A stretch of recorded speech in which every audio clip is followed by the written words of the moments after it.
ராமநாதபுரம் மாவட்டம் உச்சப்புளி அடுத்துள்ள பிற்படுத்த பகுதியில பார்த்தீங்கன்னா, 700க்கும் மேற்பட்ட குடும்பங்கள் வந்து வசித்து வராங்க. இந்நிலையில பார்த்தீங்கன்னா, அப்பகுதியில பெய்த கனமழையின் காரணமாக பார்த்தீங்கன்னா, அந்த வீடுகளை சுற்றி ஏராளமான வீடுகளை சுற்றி வந்து மழைநீர் வந்து தேங்கியிருக்கு. இந்த மழைநீரை வந்து அப்புறப்படுத்த முடியாத சூழ்நிலையா இருக்கு.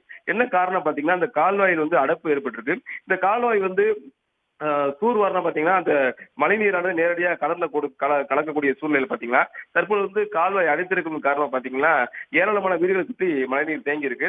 இது 10 நாட்களுக்கு மேல இந்த மழைநீர் தேங்கி இருப்பதன் காரணமா பார்த்தீங்கன்னா, அப்பகுதி மக்கள் இயல்பு வாழ்க்கை பாதிக்கப்பட்டிருக்கு. குறிப்பா விஷப்பூச்சிகள் வந்து வீட்டுக்குள்ள வருவதா அப்பகுதி மக்கள் குற்றம் சாட்டுறாங்க. இது குறித்து அப்பகுதி என்ன தெரிவிக்கிறாங்கன்னா, இந்த தேங்கி நிற்க மழைநீரை உடனே அப்புறப்படுத்த வேண்டும். அதே போல இந்த கால்வாய் அடைப்பு ஏற்பட்டிருக்க கால்வாயை சரி செய்தாதான் இந்த மழைநீரானது கடல்ல போய் கலக்கும். அப்பதான் இந்த மழைநீர் வந்து அப்புறப்படுத்த நடவடிக்கை முடியும்னு சொன்னாங்க. எனவே மாவட்ட நிர்வாகம் தலையிட்டு அந்த பிரபலத்த பகுதியில் தேங்கி இருக்கக்கூடிய அந்த மழைநீரை உடனே அப்புறப்படுத்த நடவடிக்கை எடுக்க வேண்டும் என்பதே அப்பகுதி மக்கள் கோரிக்கையா இருக்கு.